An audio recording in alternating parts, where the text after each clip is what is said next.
alegría me da ver a tantos hermanos que queremos y que algunos hacía un tiempito que no los veía, así que sean todos bienvenidos.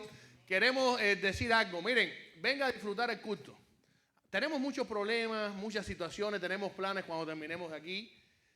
Por ejemplo, Isaac va a invitar a su novia a Texas de Brasil cuando termine hoy. Y cosas así, pero olvídese de eso ahora, olvídese sus planes y vamos a ubicarnos ahora en adorar a Dios. Vamos a ubicarnos ahora en entregarle este culto a Dios como una ofrenda. Y es muy importante que estemos conectados de esta manera. Queremos recordar que el viernes que viene no vamos a tener culto de oración, va a ser la junta de negocios para miembros bautizados de la iglesia. Así que por favor tenga esto en mente. Si usted quiere sumarse de alguna manera a la membresía de la iglesia, por favor me ve después del culto para ver cómo podemos tramitarlo para la junta. Quizás deba venir a la junta, pero es bueno que tengamos esto claro. El próximo domingo, 10 de la mañana, 12 de mediodía, tendremos 2 servicios similares a los que hemos tenido hoy. Usted puede reservar a través de alcancemiami.com. Y también si quiere ofrendar electrónicamente puede ir ahí también y puede hacerlo. Si quiere hacerlo de manera física, cuando termine el culto, ahí está el buzón de las ofrendas.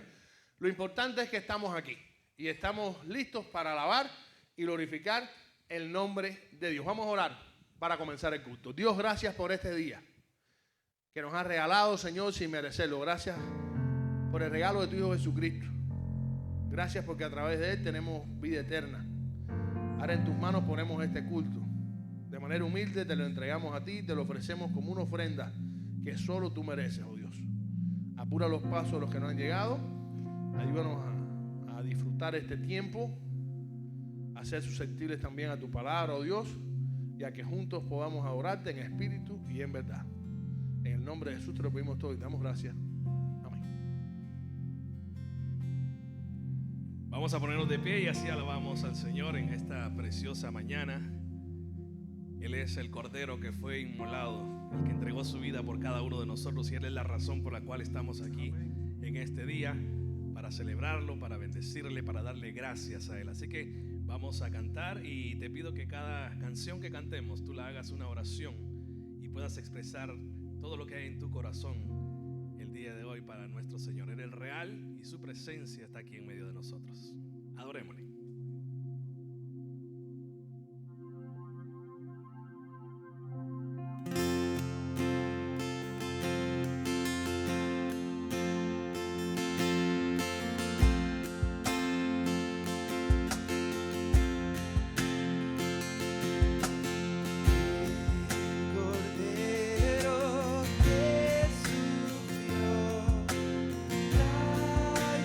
Traicionado fue.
canten todos.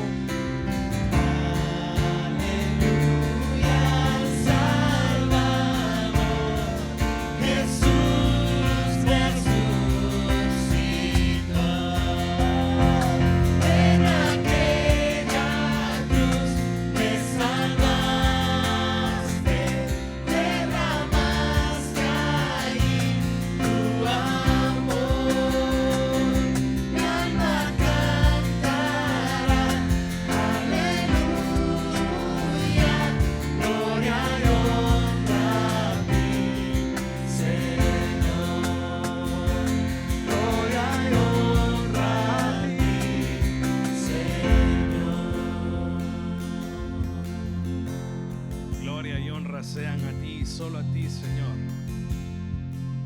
porque tú entregaste, Señor, tu vida en aquella cruz y derramaste tu sangre por cada uno de nosotros.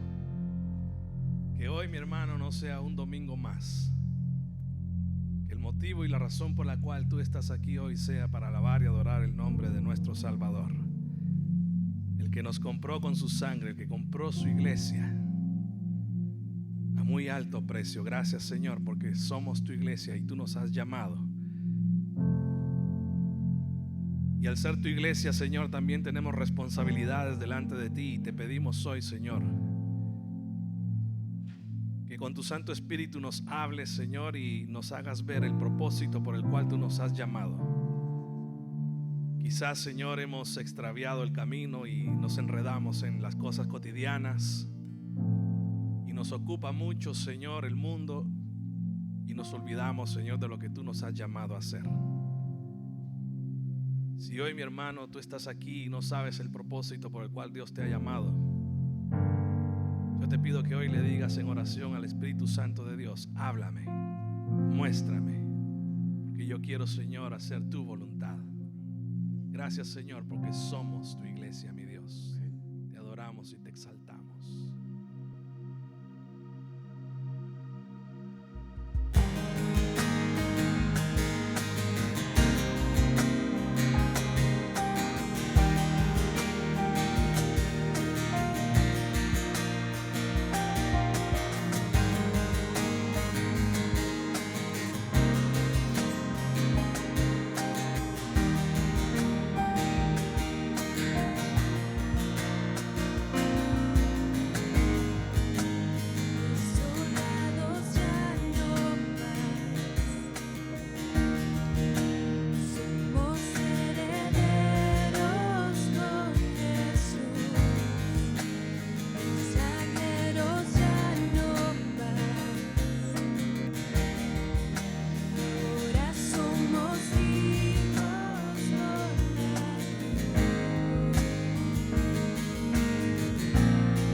ser entona a una voz.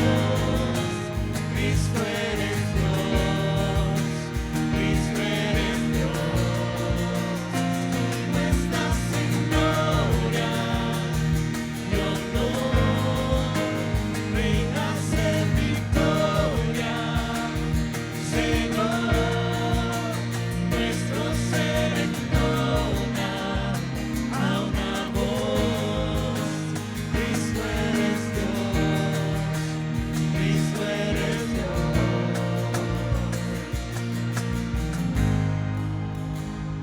Sí, Señor, nuestro ser entona una sola voz. Que tú, Cristo Jesús, eres Dios, nuestro Rey, nuestro Salvador. Gracias, Señor, porque hoy al estar aquí podemos reconocerlo, podemos declararlo, Señor, con nuestra voz y levantar todo nuestro ser delante de tu presencia, Señor. Gracias, Señor, porque somos tu iglesia. Gracias por el privilegio que tú nos das, Señor, al habernos buscado, al habernos llamado. Y hoy queremos ser, Señor, dignos participantes, Señor, de tu cuerpo. Examina, oh Dios, nuestra vida, nuestro corazón. Límpianos, Señor, y purifícanos para así poder servirte como tú te mereces, Señor. Gracias, Padre, porque hoy estamos aquí para alabarte y para aprender más de ti. Te rogamos, Señor, que a través de tu Santo Espíritu en este día, Señor, tú nos hables, que tú uses, Señor, a nuestro pastor, Samuel David. Pon palabras, Señor, en él y que puedan llegar hasta nuestro corazón. Prepara hoy tu corazón, mi hermano, prepara tu vida y deja que el Señor te hable a través de su siervo. Gracias, Jesús. Gracias, Espíritu Santo. Gracias, Dios.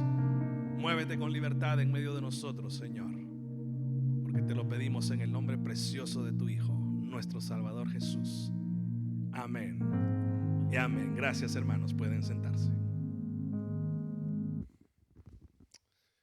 Cuentan que en octubre de 1869, hace unos cuantos años ya de esto, dos hombres estaban cavando un pozo detrás de un granero en la ciudad galesa de Cardiff, cuando de pronto golpearon algo duro. Es un pie gigante, gritó uno de los hombres. Y siguió cavando. Al poco rato encontraron algo más. Apareció una pierna, también gigante, luego otra pierna, luego el pecho, hasta que al final los dos hombres desenterraron un cuerpo de un hombre gigantesco de más de 3 metros de altura. Cuando los periodistas se enteraron de esta situación, lo llamaron rápidamente, empezaron a darle publicidad a todo y empezaron a llamar a aquel hombre petrificado la octava maravilla del mundo. Todo el mundo tenía que ver con el gigante de Cardiff, como le llamaron. El dueño de aquel lugar, al darse cuenta de la situación, comenzó a cobrar la entrada al lugar. Todos querían ver al gigante descubierto, petrificado. Y ese hombre hizo mucho dinero. Todo el mundo estaba extasiado con el descubrimiento. De hecho, lo llamaron la octava maravilla del mundo. Por la prensa, en todos lados. Qué tremendo acontecimiento, qué tremendo descubrimiento. Lo que el público en general y los periodistas no sabían era que un hombre llamado George Hull, un año antes de este descubrimiento, ya lo había planificado todo. Él era el dueño de aquel granero, era el dueño de aquella granja. Él habló con 2 escultores muy famosos para que le hicieran una estatua bien vívida, bien realista, de un ser humano gigante. La enterró detrás del granero con calma. Y un año después, como su plan había ideado, fue que mandó a sus trabajadores a cavar por casualidad el pozo y fue que tuvieron ese gran descubrimiento. ¿Qué les parece? Hizo buen billete el hombre, pero engañando a todo el mundo. Y así como este hombre logró engañar al mundo entero en aquel momento, Satanás tristemente ha estado engañando también a la humanidad desde siempre. De hecho, la Biblia dice que Satanás es padre de mentira. Nunca esperen verdad de Satanás, ni nada bueno. Es 100% maligno. De hecho, Dios crea a la primera pareja, los ubica en el huerto del Edén, todo estaba perfecto. ¿Y ahí quién llegó? Satanás, en forma de serpiente. La serpiente, cuando aquello era el animal más astuto que había, más inteligente. Y engañó a Eva y a Adán. Qué triste. Esto trajo terribles consecuencias. Y debido a esto, al trabajo que Satanás ha hecho a través de la historia de mentir, mentir y mentir, hoy mucha gente, yo diría que la gran mayoría de la gente tiene una idea muy distorsionada de quién es Dios, de quién es Jesucristo y de qué es la iglesia. Sencillo. Pregúntale a alguien qué piensa de Dios. Mucha gente cree que Dios es como una especie de viejo gruñón, caprichoso e injusto, que impone su voluntad y castiga a todo el que lo desafíe. Y además permite que la muerte y las enfermedades amen el caos en este mundo. Cada vez que hay un problema, ¿quién al final recibe las culpas? Dios. Gente que no cree en Dios dice, no, la culpa tiene Dios. Ellos no creen en Dios, pero le echan la culpa de todas formas. El hambre de Dios, porque si Dios es tan bueno y tan poderoso, no reparte la comida a todo el mundo. La muerte, y si Dios tiene tanto poder, ¿por qué no paraliza la muerte y por qué no sana a todo el mundo? Los problemas, bueno, lo cierto es que Dios es el culpable de todo, según la gente. Sobre Cristo pasa lo mismo. Les encanta reconocer a Cristo como una figura histórica que vivió la era, un tremendo filósofo, un gran maestro, un hombre que predicó sobre el amor. Incluso algunos lo tildan de comunista y revolucionario. Este hombre, si le hubieran dado un poco más de chance, hubiera fundado el primer partido comunista en Jerusalén. Repartía panes y peces. No hacía falta ni Children and Family en aquella época, porque con Cristo nada más resolvíamos todo para los pobres, todo para las diferencias. ¡Qué bueno! Pero no quieren acreditar a Cristo como el Hijo de Dios. Hombre, solo hombre, lo demás es puro mito. Bueno, respecto a la iglesia pasa igual. ¿Qué cree la mayoría de la gente sobre la iglesia? Dicen que la iglesia es un lugar donde semanalmente acuden un puñado de gente que se dice cristianos y van ahí a adorar a Dios, cantan, tienen una cantidad de canciones, se pasan el día cantando, ellos cantan hasta en los velorios, cantan y cantan y cantan, y si le dan un chance hacen unas comelatas tremendas también. Esa gente va, escucha la canción, también semanalmente un predicador se para ahí a charlarles y de paso recogen, pasan el cepillo, recogen la ofrenda, que la gran mayoría de las veces se la lleva el pastor, que es un millonario, vive bien, que está estafando y engañando a todo el mundo. Ese es un concepto bastante arraigado en mucha gente en el mundo. ¿Les suena familiar estos criterios? Sí. Diariamente tenemos que luchar contra esto. ¿Y cuán lejos de la verdad están todos estos criterios? Todos están distorsionados. Sin embargo, para mí es mucho más preocupante escuchar de los labios de algunos creyentes la siguiente frase, y escuchen bien. Yo no asisto a la iglesia porque para ser cristiano eso no es necesario. Sinceramente, levante la mano que ha escuchado eso alguna vez de alguien. Casi todos. Y de hecho te sacan la Biblia y buscan el evangelio y dicen, mira, yo me baso, el antecedente que tengo para esto es el ladrón en la cruz. A ver, usted que es pastor, dígame, ¿a qué iglesia fue este hombre? Y se creen que con eso ya están justificados. Por supuesto, el ladrón en la cruz no tuvo tiempo de ir a la iglesia. Se arrepintió unos segundos antes de morir. No le dio tiempo a nada, ni a bautizarse, ni a ir a la iglesia, no tomó la cena, no fue una junta de negocio, nada. No le dio tiempo ni a tener un problema con un miembro de la iglesia. No le dio tiempo a nada. Imposible. Pura justificación. Y hoy estaremos analizando esta frase y vamos a darle precisamente una respuesta netamente bíblica a ella. Y precisamente estaremos meditando sobre una de las manifestaciones más peligrosas de la apatía espiritual. Seguimos con la serie de la apatía espiritual, ¿lo recuerdan? Y hoy vamos a estudiar una de las más populares, de las más tristemente y peligrosamente populares manifestaciones de la apatía espiritual, que no es más que dejar de asistir a la iglesia regularmente. Qué terrible esto. He titulado este sermón, No dejes de congregarte, así entre signos de admiración. Y para eso los invito a que busquemos ahí la epístola a los Hebreos, capítulo 10, versículos del 19 al 25. Hebreos 10, del 19 al 25. Vamos a estar leyendo la versión Reina Valeria contemporánea. Hebreos 10, del 19 al 25, dice así.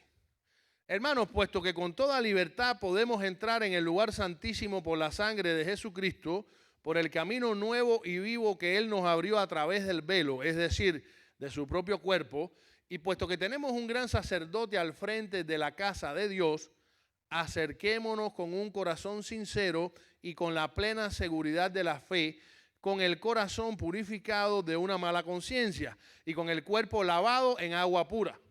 Mantengamos firme y sin fluctuar la esperanza que profesamos, porque fiel es el que prometió. Tengámonos en cuenta unos a otros, a fin de estimularnos al amor y a las buenas obras. No dejemos de congregarnos, como es la costumbre de algunos, sino animémonos unos a otros, y con más razón, ahora que vemos que aquel día se acerca. La epístola a los Hebreos, el autor de la epístola, ciencia y cierta, no se sabe quién es. Algunos dicen que Pablo, otros que Bernabé, pero no se sabe. Sí sabemos que es un libro inspirado y está incluido dentro del canon del Nuevo Testamento. Esta epístola, ¿a quién fue escrita? Y es bueno que nos ubiquemos siempre en el contexto, porque tenemos que saber a quién se le escribió esto, en qué momento, en qué situación estaban, para poder recibir esta enseñanza que hoy también, 2000 años después, podemos recibir nosotros. Sencillamente fue escrita a varias iglesias en que sus miembros todos tenían trasfondo judaico. En otras palabras, a judíos que se convirtieron al evangelio. Plenos judíos, no eran gentiles, todos eran judíos. Y se convirtieron al evangelio. Estos judíos habían escuchado el evangelio predicado directamente de los apóstoles y de los primeros cristianos. Y habían visto además los poderosos milagros que estos apóstoles hicieron, avalando de esta manera la predicación que estaban dando. Así las cosas, respondieron estos judíos al evangelio de dos maneras. Unos se arrepintieron de sus pecados, se entregaron a Jesucristo y fueron genuinos cristianos. Pero otros, aunque profesaron ser cristianos, aunque se bautizaron y aunque llegaron a ser parte de las iglesias de sus localidades, no eran verdaderos cristianos porque en realidad no habían nacido de nuevo, pero formaban parte de las iglesias. Y esto es una realidad que tenemos que tener en cuenta. No por el hecho de estar en una iglesia y de ser miembro y de estar bautizado incluso, usted es salvo. Estamos claros en esto, ¿verdad? Usted puede estar engañando por años a las personas. Usted puede hasta engañarse usted mismo, vaya. Al pastor, a los miembros, pero a Dios no lo va a engañar. Si usted no ha aceptado a Cristo como Salvador, aunque se haya bautizado y aunque haya dicho que sí lo ha aceptado y la gente confía en usted y usted cree que está engañando a la gente, usted no forma parte de la Iglesia Universal de Cristo. Ahora bien, vamos a entender algo. En la época que se escribe esta carta, estos judíos estaban corriendo un gran peligro. Renunciar a la religión judía para profesar ser cristiano traía sus consecuencias, y terribles consecuencias. Muchos de estos judíos eran desheredados de sus familias por ser cristianos. Otros eran excomulgados de la congregación de Israel. No tenían derecho ninguno, no eran considerados ni israelitas. Muchos perdían sus trabajos, eran desposeídos de sus bienes, recibían torturas mentales y maltratos físicos, además de que eran objeto del escarnio público, podían ser encarcelados e incluso podían sufrir el martirio. ¿Recuerdan a Esteban? El primer mártir del cristianismo. ¿Por qué murió? ¿Por qué murió Esteban? Por ser cristiano lo apedrearon. Así de sencillo. El primer mártir del cristianismo fue Esteban, fue apedreado. Uno de los diáconos de la iglesia fue apedreado. Así de sencillo. Ahora bien, hay una realidad en todo esto.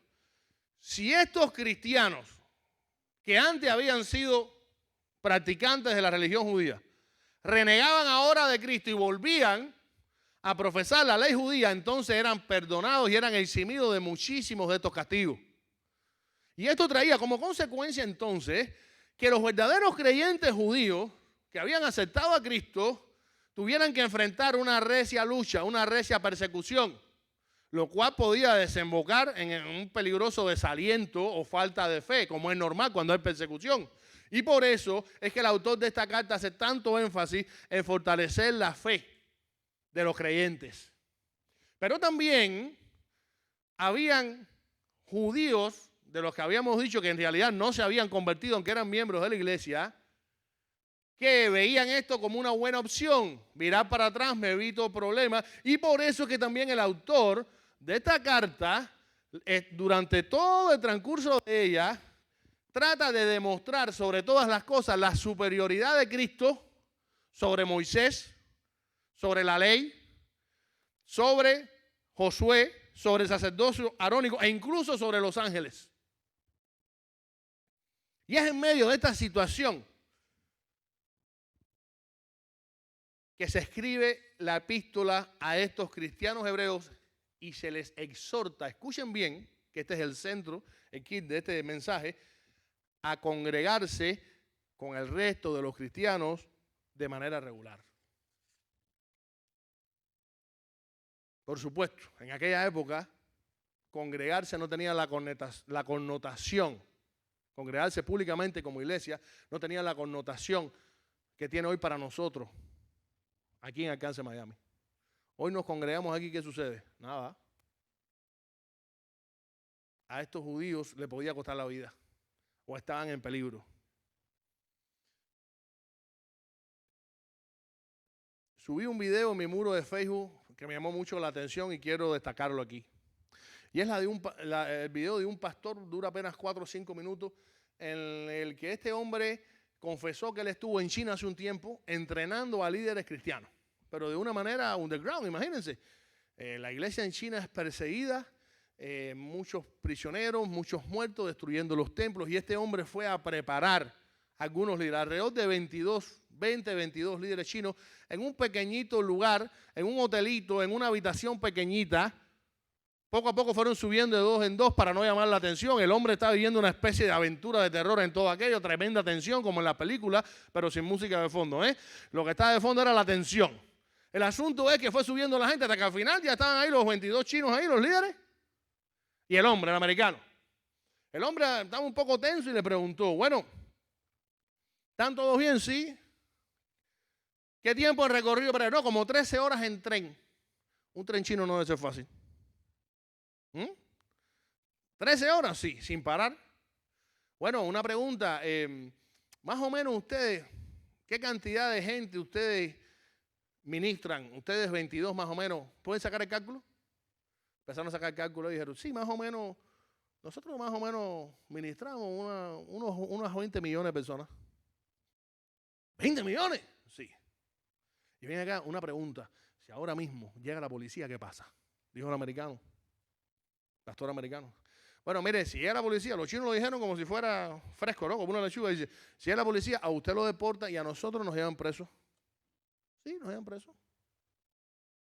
Pero ven acá, esto ya les ha sucedido. Dice, sí, levante la mano quienes han estado presos aquí. Sí, por lo menos nos llevan 3 años presos. Nos condenan 3 años.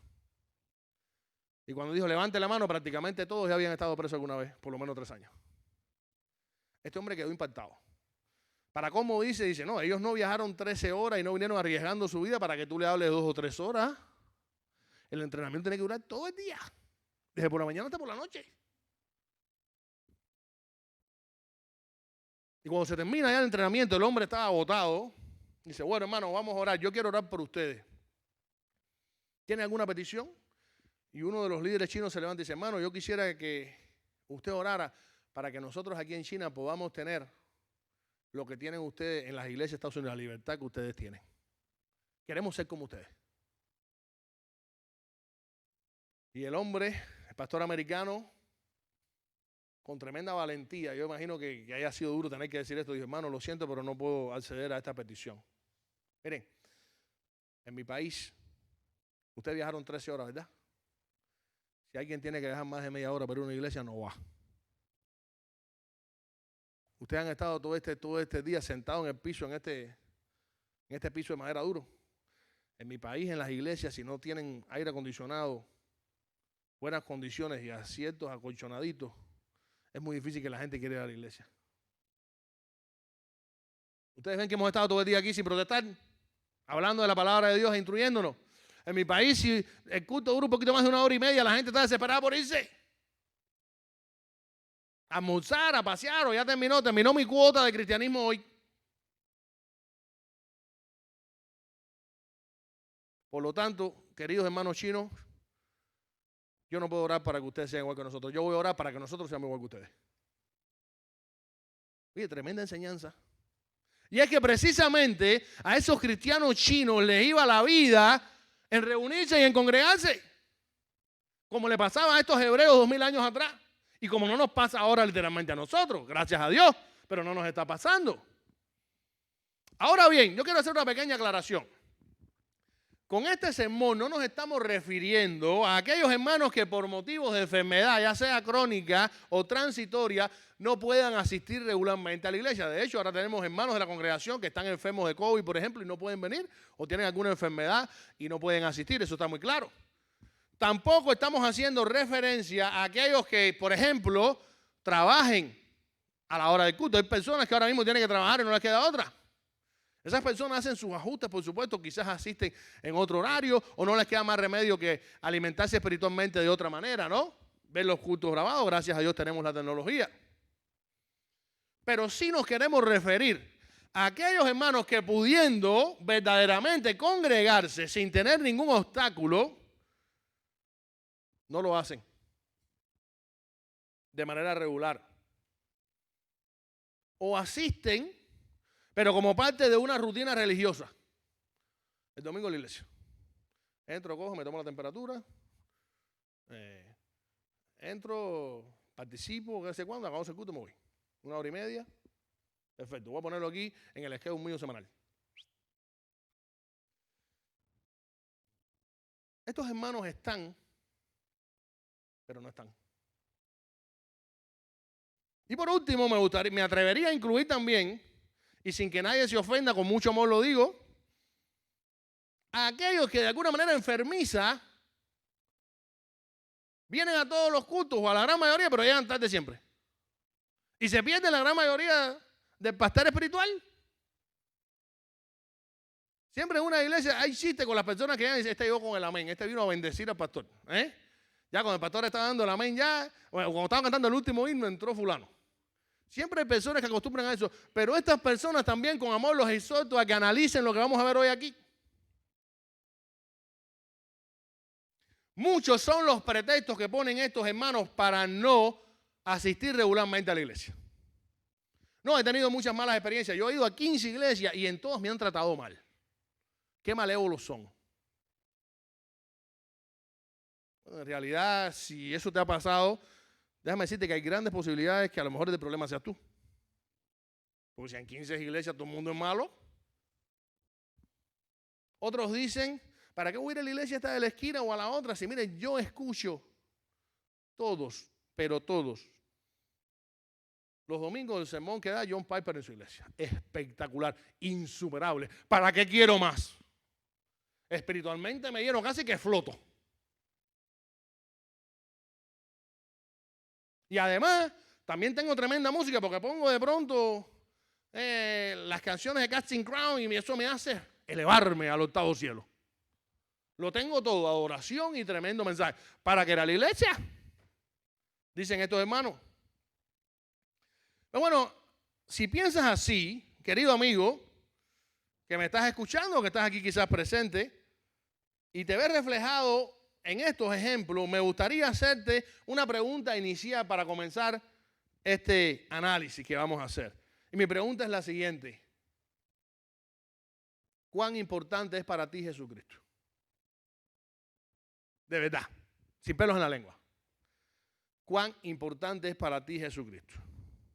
Y para esto vamos a hacer un pequeño vamos a hacer un pequeño experimento. Piensa ahora mismo en tu mejor amigo. A ver, todos pensemos en nuestro mejor amigo. Pero ahora vamos a maximizar a ese amigo. Vamos a pensar que este es mi mejor amigo, entre otras cosas, porque un día, a punto de morir, esa persona me salvó la vida. Si alguno de nosotros ha estado en ese caso, yo creo que vamos a tener para toda la vida cómo agradecerle a este hombre. ¿Cierto o falso? Muchísimo. Vamos a estar endeudados con él toda la vida. Nos salvó la vida. Pensemos en ese amigo. En ese amigo que además ha sido tu Señor y Salvador. Te hago esta pregunta. ¿Cómo tratarías tú a la esposa de ese amigo? A ver. Se supone que un amigo mío me quiera tanto y si es mi mejor amigo, ¿cómo debe tratar a mi esposa? ¿Cómo? Como si fuera a mí porque es mi esposa. Nada más por el favor que ese amigo me ha hecho, yo debo tratar a esa esposa con alfombra roja. ¿Cierto o falso? Así de sencillo. Bueno, pues déjame decirte, querido amigo, que si de verdad Cristo es lo más importante para ti, como tú dices, que tú eres un creyente, que tú eres cristiano, que tú amas a Dios, pero a tu manera, aunque no necesitas ir a la iglesia, déjame decirte una cosa, y es que Jesús es el esposo de la iglesia. ¿Lo sabías? Dice Efesios 5, 25 al 27, esposos amen a sus esposas, así como Cristo amó a la iglesia y se entregó a sí mismo por ella, para santificarla. Él la purificó en el lavamiento del agua por la palabra, a fin de presentársela a sí mismo como una iglesia gloriosa, santa e intachable, sin mancha ni arruga, ni nada semejante. Y qué bueno es que entendamos que las imágenes y el simbolismo del matrimonio se aplican a Cristo y a su iglesia. Es un simbolismo, es cierto.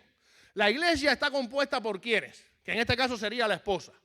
Por todos aquellos cristianos que hemos sido redimidos, que hemos aceptado a Cristo como Salvador de nuestras vidas. Y por lo tanto tenemos vida eterna. Hemos sido sellados por el Espíritu Santo.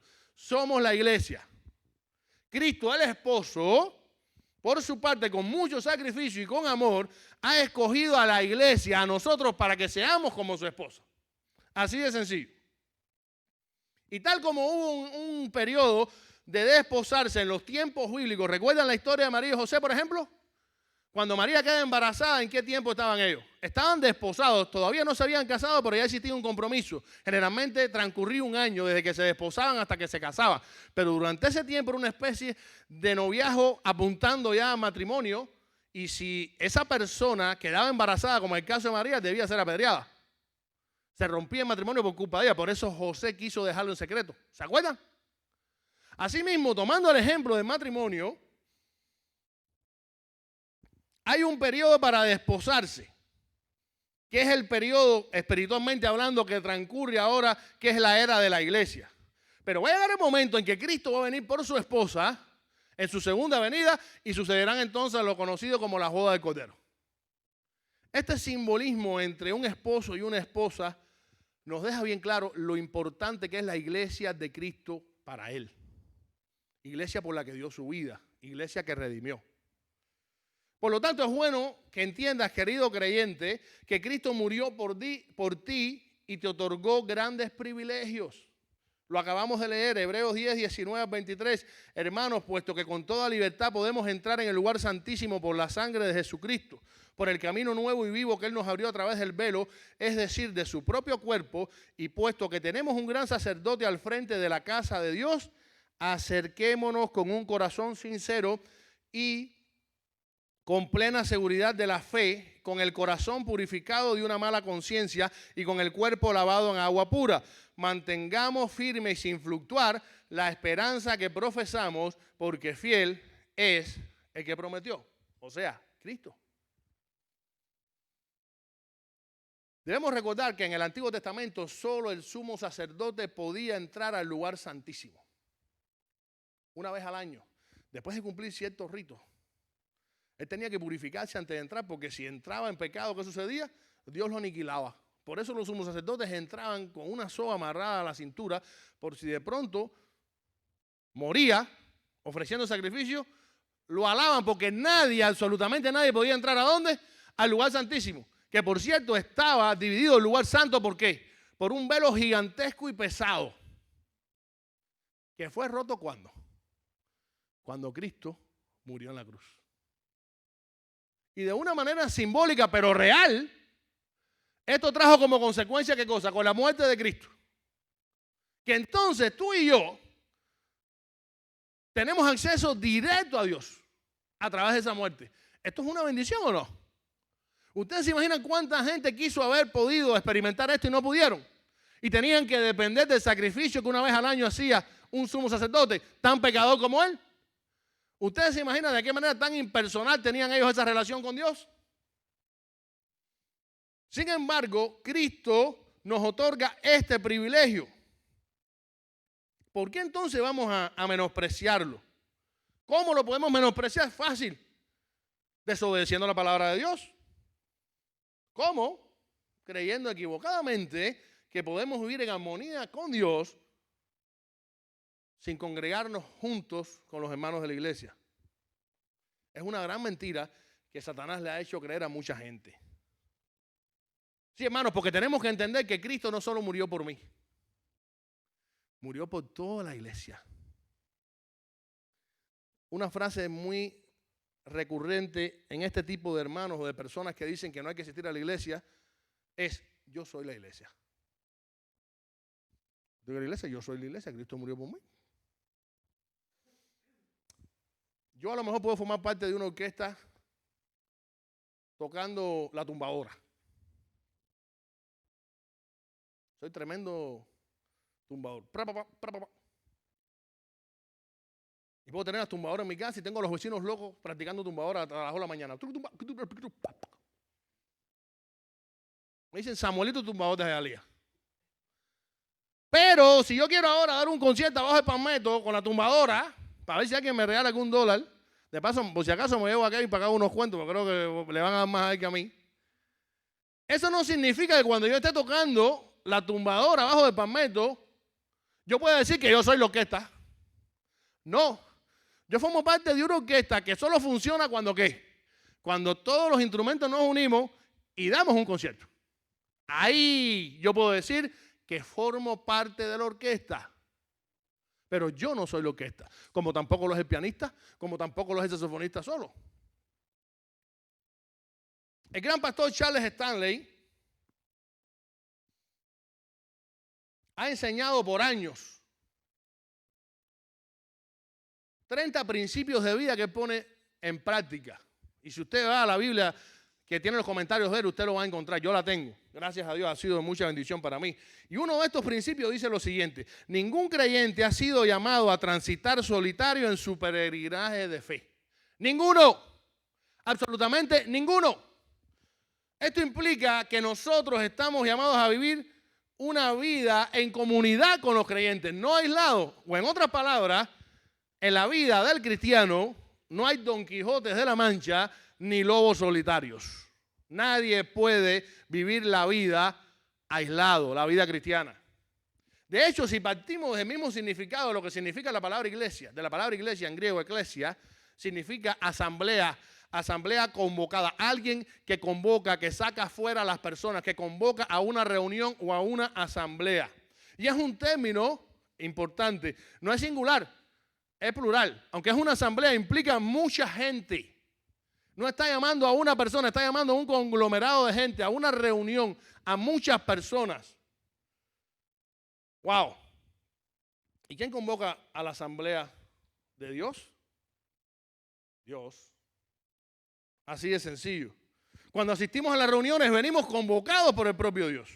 El propio Dios nos está llamando a reunirnos y nos exhorta a reunirnos. Por lo tanto, cada vez que nos reunimos estamos, ¿qué cosa? Respondiendo a la convocatoria de Dios. Porque esta es la iglesia de Cristo. Y es importante que entiendan, la palabra iglesia o eclesia en este caso en griego se traduce en la Biblia también, en algunas veces como asamblea secular. Por eso es bueno hablar de iglesia de Cristo. ¿Ustedes saben que también existe iglesia de Satanás? Los que llaman a Satanás y siguen a Satanás. De hecho, hay un pasaje que se habla de que a Pablo quisieron condenarlo y el pueblo fue llamado a asamblea. Esa palabra iglesia también, pero era una asamblea secular. Pero la nuestra, cuando nos reunimos aquí como iglesia de Cristo, es Dios quien nos está convocando. Y cuando nos reunimos como iglesia, tenemos que entender que el propio Espíritu de Cristo desciende entre nosotros para bendecir a la congregación. Miren lo que dice Mateo 18:20. Porque donde 2 o 3 se reúnen en mi nombre, allí estoy yo en medio de ellos. A veces no nos percatamos de esto. Y decimos, bueno, la única presencia que tengo yo de Dios es que el Espíritu Santo mora en mi corazón. Bueno, déjame decirte que Mateo 18:20 dice que también Cristo se pasea en nuestras reuniones y mora y viene a bendecirnos. Dios convoca el Espíritu Santo en nuestros corazones y Cristo en nuestro propio culto, en nuestra propia asamblea, en nuestra propia convocatoria. La Trinidad presente en la congregación, en los cultos, en nuestros servicios. Dice Salmo 133, 1 y 3b. Mirad cuán bueno y cuán delicioso es habitar los hermanos juntos en armonía, porque allí envía Jehová bendición y vida eterna. Y te hago esta pregunta, querido amigo que me estás escuchando. ¿Te interesaría acudir a un culto que ha sido convocado por Dios y que en el que además Cristo está presente para bendecirnos? A ver, ¿te gustaría? ¿Nunca te ha pasado que un día te invitan a una fiesta y tú dices, yo no voy a la fiesta, esa fiesta debe estar más aburrida, yo no voy? Y al otro día todo el mundo, muchacho, ¿por qué no fuiste lo que te perdiste? La mejor fiesta del mundo. Y empieza a hablar que vinieron los mariachis, que dieron tremenda comida, que los camarones estaban exquisitos, pero que después hicieron un sorteo con 5 vacaciones con todos los gastos pagos a Cancún y 2 a Hawái. Y nada más había 7 gente en la fiesta. Hubo gente que repitió el premio. ¡Wow! Lo que te perdiste. Y a esa hora te quedas tú como lamentándote. ¿Por qué no estuve? Dios mío, yo que hace 4 años que no saco de vacaciones. Yo que no puedo ir ni a Hawái. Imagínense Hawái, qué cosa, qué bendición me perdí. Ay, Dios mío, y te puedes estar lamentando. Bueno, déjame decirte algo. Cada vez que tú te pierdes o que yo me pierdo una reunión aquí en la iglesia, nos estamos perdiendo tremenda bendición. Porque Cristo está entre nosotros, porque Dios nos ha convocado y porque siempre somos bendecidos. ¿Y estamos conscientes de esto? ¿De verdad? Cuando venimos a la iglesia pensamos eso. Pensemos en esto. Nuestro cantante favorito. Ese que quizás escuchaba en un tocadisco. Los niños después buscan en Google qué es un tocadisco. Un tocadisco de aquellos que ni siquiera, que tú mismo tenías que darle vuelta, de mi tatarabuela. Wow. Qué romántico. Charles Aznavour. Venecia sin ti. Yo enamoré a mi esposa con esa canción. Y vienen ahora, no, le estoy poniendo un ejemplo, cabrón, no fue mi caso, ¿ok? Yo no había nacido. Vamos a venir más para acá. ¡Wow! Roberto Carlos, José José. Bueno, José José no puede dar un concierto ya, pero Roberto Carlos sí. Vamos a poner a Roberto Carlos. Roberto Carlos viene a Miami a orinar. Y es el cantante favorito mío y de mi esposa, porque con las canciones de él, la canción del camionero, yo cuando era camionero, me enamoré de ella. Cuesta un billetico y voy a buscar ahí en los VIP cerquita. Pero esto es una vez en la vida. Va a ser el martes que viene, 8 de la noche en Miami Arena. Ya desde hoy yo estoy nervioso. Hablo con mi suegra para que me cuide los niños, desde hoy. Es para el martes de la semana que viene. El día antes le echo gasolina al tanque al carro. Completo, lo lleno, porque si de pronto yendo para allá me quedo sin gasolina, ¿qué pasa? Yo no puedo perder eso. Aparte del billete, es mi cantante favorito. Estoy esperando el concierto. La ropa le digo a mi mujer que de una semana antes me la planche. Y a mi trabajo le digo que cero tiñosa.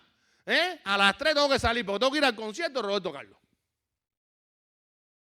Planifico todo de una manera con tremenda, desde días antes, con tremenda anterioridad. Digo, no, todo para que todo quede como perfecto, para poder, ¿qué cosa? Disfrutar mi concierto. Ahora bien, si somos capaces de hacer esto para un concierto secular, que es por cierto una vez cada mucho tiempo, hago esta pregunta. Cada vez que venimos aquí los domingos, los viernes, cada vez que nos reunimos, ¿nos preparamos correctamente para ese encuentro con Dios? Sabiendo lo que implica, sabiendo que Él está convocando esta reunión, sabiendo que Cristo está presente entre nosotros y quiere bendecirnos. Desde el día anterior nos preparamos, nos acostamos temprano para no llegar con sueño o para no llegar tarde. Dejamos todo preparado. O cuando venimos del carro para acá estamos peleando. Apúrate, que mira, te lo dije, pero siempre lo mismo, siempre lo mismo. Nos reímos porque a todos nos pasa,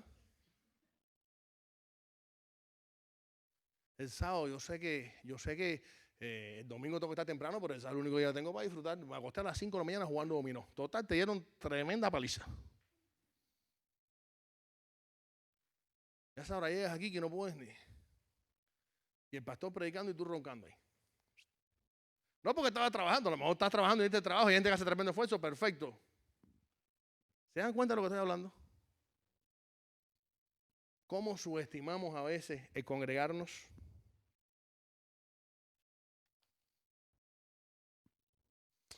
Después de haber visto todo esto, yo creo que podemos entonces llegar a dos tremendas verdades que van a ser el centro de este mensaje. Los verdaderos cristianos necesitamos asistir a la iglesia por dos grandes razones. Y que quede claro. La primera es para adorar a Dios. Esa casi todo el mundo la domina. Tú le preguntas a cualquiera, hasta a los niños chiquitos, ¿qué tú vienes a la iglesia? A orar a Dios. ¿Verdad o mentira? Desde pequeños lo aprenden. Como saber que Dios es amor y como saben también que orar es hablar con Dios. Y es que primariamente asistimos a eso, a la iglesia, a adorar a Dios. Para tener un encuentro con Dios, venimos a alabar a Dios, alabamos a Dios por quien es Él y por lo que ha hecho por nosotros, lo alabamos, el único digno de alabanza es Él. Y parte de la adoración incluye nuestras ofrendas y también escuchar el mensaje. Pero si quiero adorar a Dios, escucho el mensaje con el ánimo de ¿qué? De meditar en Él, de aprender en Él, de sacar enseñanzas que después pueda aplicarlo en mi vida diaria.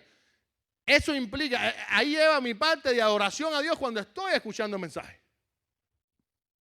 Porque lo que importa en realidad en el culto de oración no es que yo me sienta bien. Hay personas que equivocadamente dicen, pues yo me siento tan bien, hay una paz. Vete en mi casa, tiran los calderos, hay bulla por todos lados. Yo me siento mejor en la iglesia. Y en la de ustedes también, porque esa banda toca tan lindo. Ay, sí, que a veces me quedo hasta dormido. Ay, sí, me elevo al cielo, a veces bajo, floto.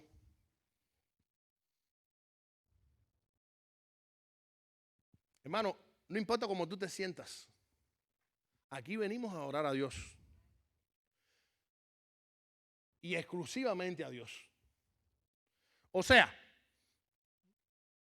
cuando venimos aquí, yo como pastor, si vengo a orar a Dios, no debo venir con la idea de dejarlo a ustedes boquiabiertos con mi mensaje. Estoy preparando un clase de mensaje que se van a quedar la gente babiada. Me van a pedir, cuando se acabe el culto, a pedir otra, van a pedir que predique de nuevo. Porque el mensaje que estoy preparando es lo último. Con lo último, voy a poner un video que va a ser escalofriante. Y voy a poner una ilustración que no puso ni Charles Spurgeon nunca. La gente va a caerse para atrás. ¿Estoy adorando a Dios así? ¿En qué estoy pensando? En mí. En que después la gente me diga, qué bueno tu mensaje. Y uno se planifica. Y cuando saque la puerta, no me voy a dejar ni a salir. Voy a tener que, ya para el domingo que viene, guardaespaldas.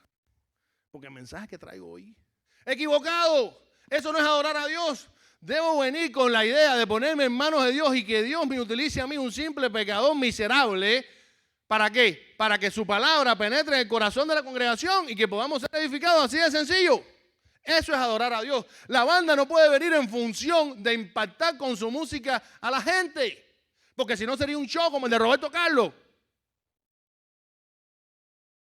¿Crees de verdad la banda que puede impactar a Dios con la música? ¿De verdad? No, a Dios no, pero la gente sí, no. A lo mejor hubo un acorde mal puesto. A lo mejor a Johnny se le fue un gallo, 2 gallinas y 3 pollos. ¿Quién sabe? Eso puede suceder fácilmente porque somos humanos y nos equivocamos. Pero todos estamos en función de ¿qué? De predicar, de alabar a Dios, en función de adorar a Dios, de que solo Dios sea exaltado con todo lo que se hace. No venimos aquí a llamar la atención. No venimos aquí a hacer el centro de esto, de un show. A que la gente saca, wow, lo más que me gustó fue esto. No. Venimos a adorar exclusiva y únicamente a Dios. Y esto es algo que tenemos que tener bien claro.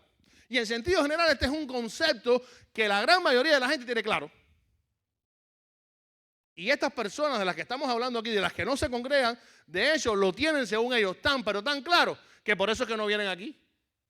Porque te dicen, si venimos a cantar y venimos a escuchar la palabra, eso lo puedo hacer perfectamente y mejor en mi casa. Francis Chan predica mejor que tú. y el grupo de alabanza de su iglesia suena mejor que el de tu iglesia. Más calidad en mi culto. Y no tengo ni que moverme, ni gasolina gasto. Pero eso sí, me siento inspirado. Y me siento bien. Hermano, si piensas así, déjame darte una mala noticia. Qué equivocado estás.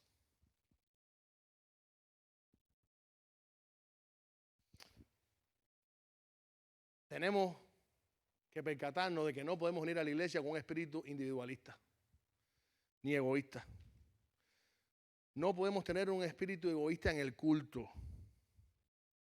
Algunos vienen a satisfacer sus deseos, sus necesidades, a escuchar a su pastor preferido o una canción específica. Pero ese no es el espíritu con el que debemos venir al culto. Y teniendo esto claro, entonces podemos percatarnos de que no solo asistimos a la iglesia para adorar a Dios, sino también, y ahí viene el meollo de este asunto, para edificarnos mutuamente con los hermanos. Dice Hebreos 10, 24 y 25, tengámonos en cuenta unos a otros a fin de estimularnos al amor y a las buenas obras. No dejemos de congregarnos como es la costumbre de algunos, sino animémonos unos a otros y con más razón ahora que vemos que aquel día se acerca. En otras palabras, nos estamos acercando en los tiempos finales.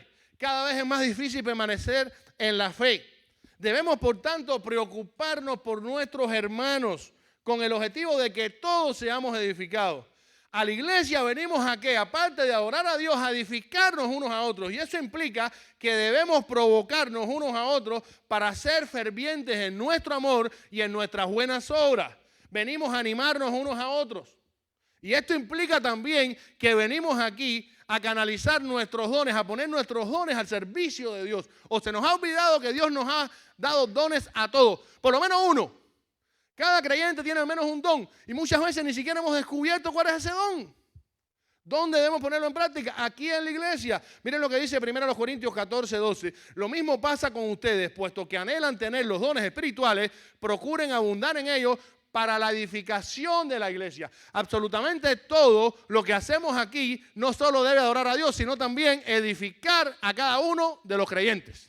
Y eso implica también lo que cantamos. Eso implica también el mensaje que escuchamos. Todo debe estar en función de adorar a Dios, pero además de edificarnos unos a otros. Dios le ha dado dones y características y talentos diferentes a cada uno de nosotros para que nos complementemos. Así de sencillo. Yo necesito algo que tienes tú. Nos complementamos. En otras palabras, cada vez que yo asisto a la iglesia o al culto, no solo vengo a encontrarme con Dios, sino también a encontrarme con todos los hermanos de la fe. Y algunos de esos hermanos quizás están enfermos y necesitan mi consuelo. Muchos de esos hermanos están pasando por momentos de crisis espiritual, quizás en su matrimonio.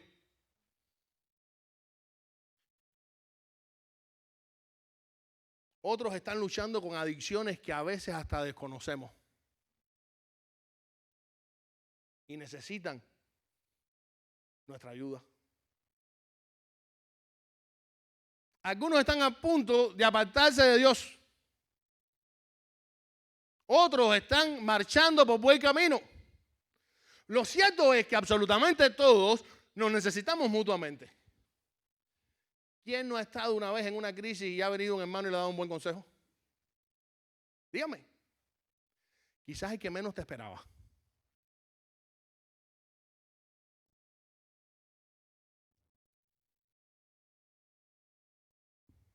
Hermano, debemos alentarnos unos a otros, no desalentarnos.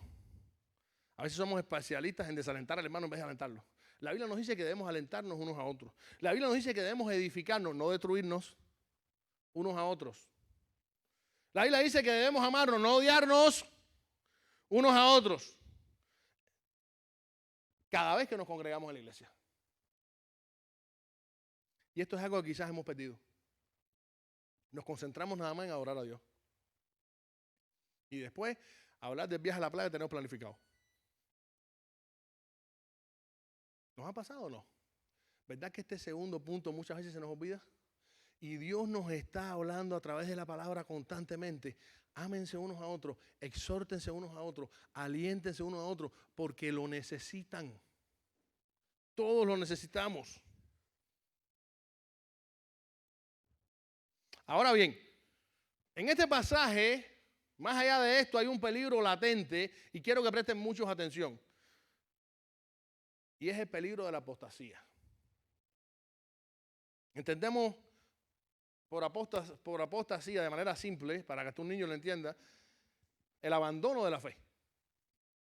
¿Se acuerdan que habíamos hablado que esta carta fue escrita a dos tipos de hebreos que eran miembros de la iglesia? Uno que verdaderamente era creyente y otros que nada más tenían el cartelito, pero que nunca en realidad se habían convertido. Pues bueno, amigo que me estás escuchando y que tienes el concepto que quizás no venir a la iglesia no es importante ni necesario. Puede ser que estés viviendo la triste situación de que jamás hayas tenido un verdadero encuentro con Cristo. Y estés en medio de la apostasía sin saberlo. Una de las características más visibles de alguien cuando ya se aparta completamente del evangelio es cuando deja por un periodo largo de tiempo de asistir a la iglesia pudiendo hacerlo. ¿Cierto o falso? Ya la última muestra que da es esa. Esa persona primero se vuelve egoísta, de alguna manera piensa en él, en lo que yo necesito, en lo que la iglesia me puede dar, en lo que a mí me gusta, en lo que Dios puede hacer por mí. Y cuando la iglesia no cubre mis expectativas, entonces recojo y me voy para mi casa y me aíslo. Después, ¿sabe qué es lo que viene? Tristemente, si no has aceptado a Cristo, la apostasía. Y este es un peligro de que nadie está exento, nadie que no haya conocido a Cristo.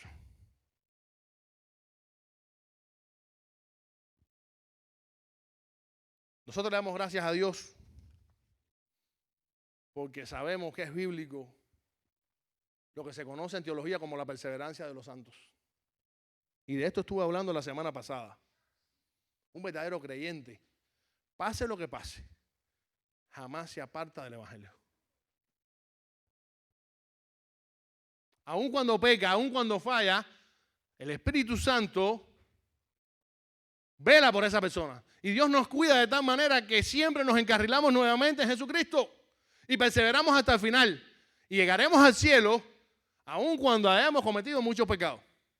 Pero ahí está Dios en nuestro corazón, guiándonos. Le doy gracias a Dios por esto. Pero qué bueno sería que si estás en ese caso, amigo que me estás escuchando, tienes dos opciones. Si estás creyendo ahora mismo que no congregarte no importa, que de hecho puedes hacerlo y no pasa nada y tu relación con Dios está bien, tienes dos opciones. Una es, eres creyente, pero estás siendo víctima de la apatía espiritual. Necesitas congregarte. Porque necesitas adorar a Dios y aunque lo haces en tu casa, necesitas edificar a otros hermanos y ser edificado cuando te congregues. Es un mandamiento y es una necesidad, porque tienes necesidades espirituales que Dios las cubre muchas veces con los dones, con las oraciones, con el amor, con la exhortación de tu hermano. Pero también puede ser que estés viviendo engañado por esta situación y nunca hayas conocido a Cristo.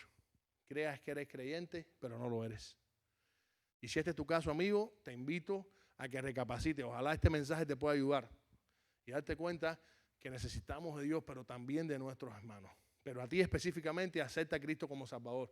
Cuando Cristo es el Señor y Salvador de nuestros corazones, aun cuando cometemos errores, siempre retornamos a Él. Y el Espíritu Santo está manejando nuestra vida. Cerremos nuestros ojos.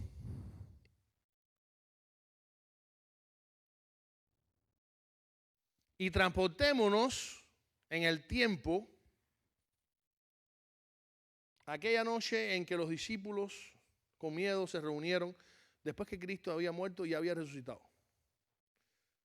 Estaban temerosos, no sabían qué hacer. Y de pronto, en medio de esa reunión, ¿quién apareció? Con las puertas cerradas. ¡Cristo! Yo de imaginarme esa escena me erizo. La bendición de ver a Cristo resucitado, de haber escuchado sus palabras, de haber interactuado con ellos, fue irrepetible. Ellos lo vivieron una sola vez. Sin embargo, Hubo un discípulo que no estuvo ahí. Tomás. ¿Se acuerdan? Y en buen cubano podemos decir ahora, lo que se perdió Tomás. ¿Qué habría estado haciendo esa hora? ¿En el monte de Jerusalén?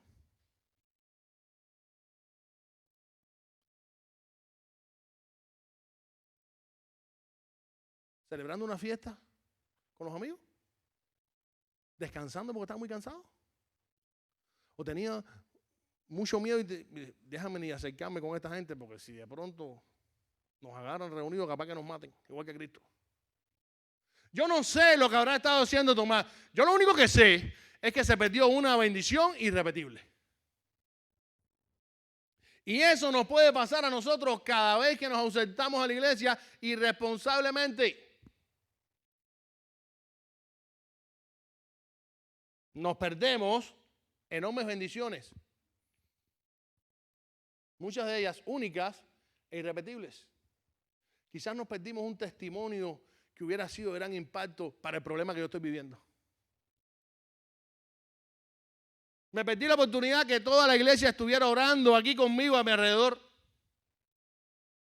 No sentí la presencia del Espíritu Santo de una manera especial junto a mis amigos. De hecho, el gran predicador Martin Lloyd Jones, a él no le gustaba nunca que grabaran sus cultos, sus predicaciones. Él prefería que no las grabaran. ¿Ustedes saben por qué? Porque él decía que sus mensajes y sus palabras se podían grabar. Pero la presencia del Espíritu Santo en ese culto, no había manera de transmitirla si no estabas ahí. Tremenda verdad. Hermano, como creyente de Jesucristo, nadie está capacitado para marchar su aventura de fe aislado del resto de la iglesia. Por tanto, todos necesitamos congregarnos para adorar a Dios, pero también para edificarnos mutuamente como hermanos. Ya sabe cuál es la respuesta correcta cada vez que le pregunten, ¿a qué vas a la iglesia a congregarte? Dime, ¿a qué? Casi siempre decimos a orar a Dios. No, pero también a edificarnos mutuamente como hermanos. Seré edificado y voy a edificar a alguien. Y quiero preguntarte esto. ¿Es para ti un deleite disfrutar la comunión y la alabanza junto con la iglesia de Jesucristo? ¿Te deleitas en eso? ¿Te gusta? ¿Lo disfrutas?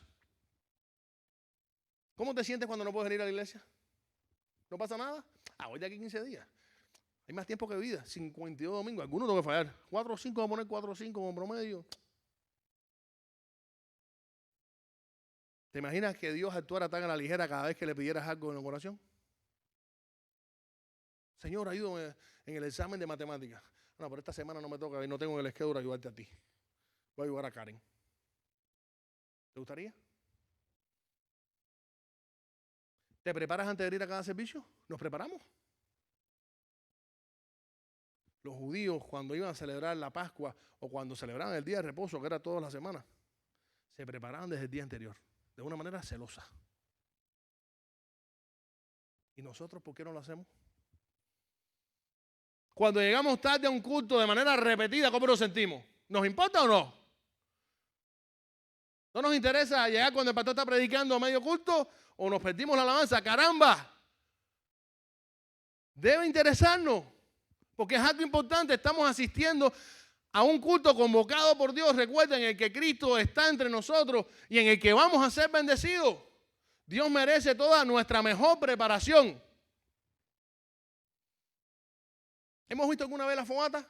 Varios palos que se van poniendo uno encima del otro, se van prendiendo y hacen que entonces la llama del fuego arda.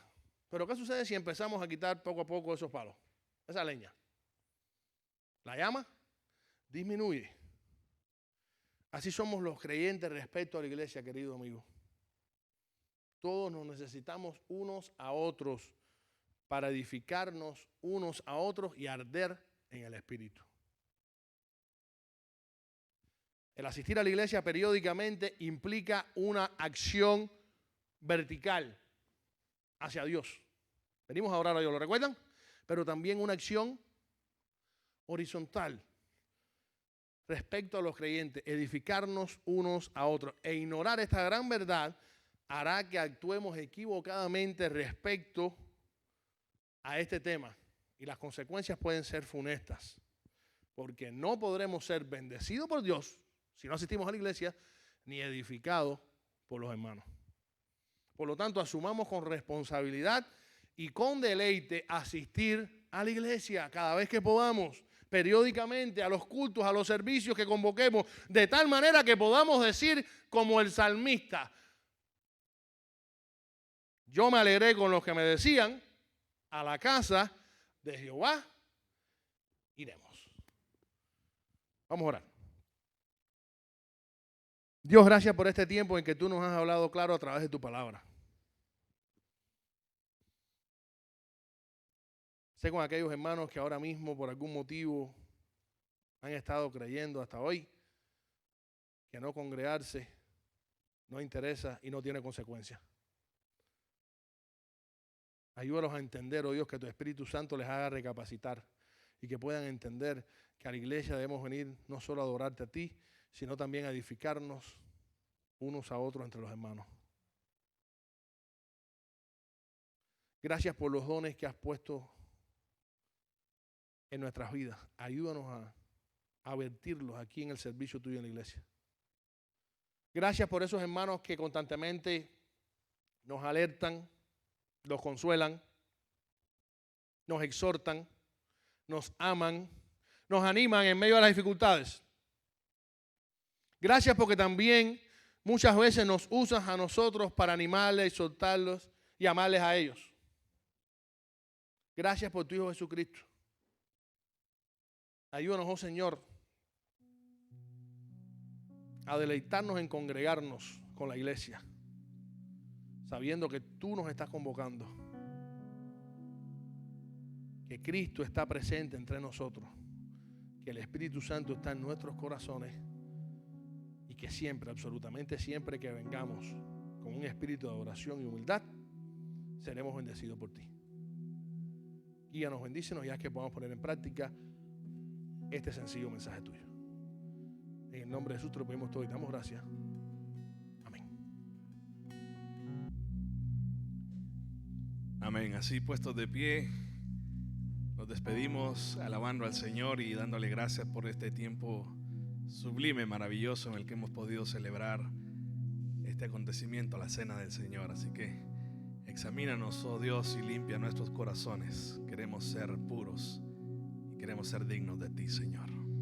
Alabémosle.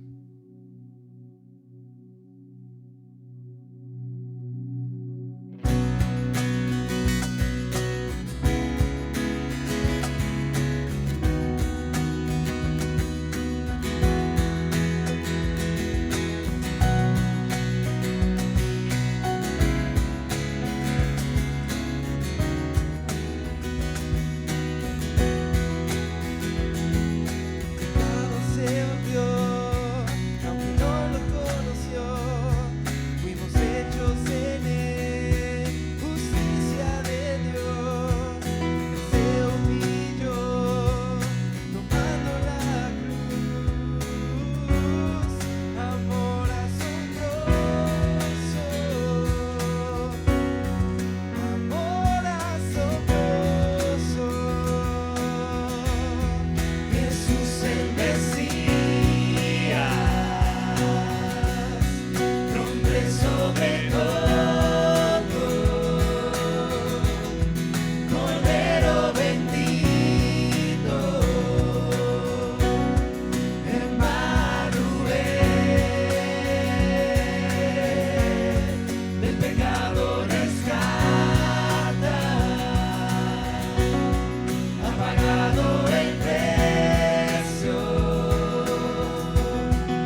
esperanza está en ti, mi esperanza está en ti, toda gloria a ti, Dios,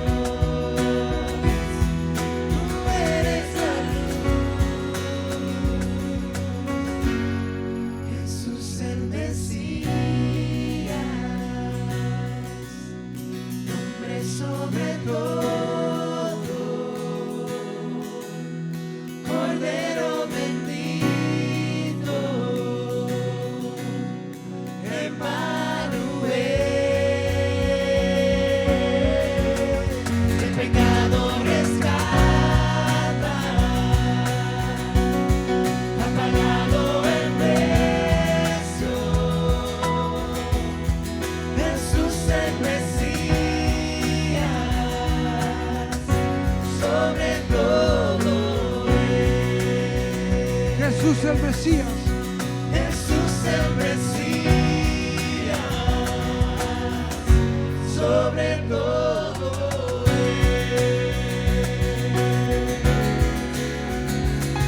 Señor, tú eres el Todopoderoso y a ti te damos gloria, Señor. A ti nos rendimos hoy y te adoramos. Te declaramos nuestro Rey, nuestro Salvador.